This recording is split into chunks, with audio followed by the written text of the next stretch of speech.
લક્ષ્ય ન્યૂઝ, એક નજર, એક લક્ષ્ય. ઓપરેશન શિલ્ડ અંતર્ગત સાવરકુંડલા વહીવટીતંત્ર દ્વારા આયોજિત મોક બ્લેકઆઉટને ભવ્ય સફળતા, નાગરિકોનો અસાધારણ સહયોગ. સાવરકુંડલાના વહીવટીતંત્ર દ્વારા આજે આનંદપૂર્વક જાહેર કરવામાં આવ્યું છે કે સરકારશ્રીની સૂચના મુજબ તકેદારીના ભાગરૂપે રાજ્યભરમાં આયોજિત ઓપરેશન શિલ્ડ અંતર્ગત મોક બ્લેકઆઉટ કવાયતને સાવરકુંડલામાં જબરજસ્ત સફળતા મળી છે. આ સફળતા પાછળ સાવરકુંડલાના નાગરિકોનો પ્રશંસનીય સહયોગ મુખ્ય કારણભૂત રહ્યો છે.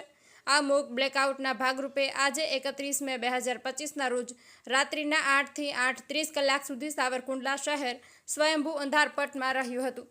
આ કવાયતનો મુખ્ય ઉદ્દેશ્ય સંભવિત કટોકટીની પરિસ્થિતિઓમાં જનતાની ડિફેન્સ તૈયારી અને સહયોગનું મૂલ્યાંકન કરવાનો હતો. સાવરકુંડલા વહીવટીતંત્ર દ્વારા કરવામાં આવેલી અપીલને નાગરિકોએ સ્વયંભૂ રીતે લાઇટ બંધ રાખીને અને બિનજરૂરી હેરફેર ટાળીને સમય કટોકટીના સમય દરમિયાન પોતાની સમજણ અને પ્રશંસનીય સહયોગનું પ્રદર્શન કર્યું હતું. આ ઓપરેશન શિલ્ડ સમગ્ર અમરેલી જિલ્લામાં યોજાવાનું હતું. સાવરકુંડલા શહેરના લોકોનો પણ આ પહેલમાં ખૂબ સારો પ્રતિસાદ મળ્યો છે. સાવરકુંડલા વહીવટીતંત્ર સમસ્ત નાગરિકોનો આ મહત્વપૂર્ણ સુરક્ષા કવાયતમાં સક્રિયપણે ભાગ લેવા બદલ હૃદયપૂર્વક આભાર વ્યક્ત કરે છે.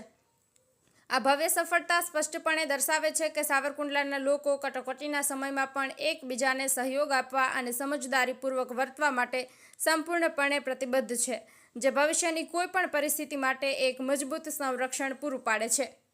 વનરાજભાઈ ડામોર, ધારી.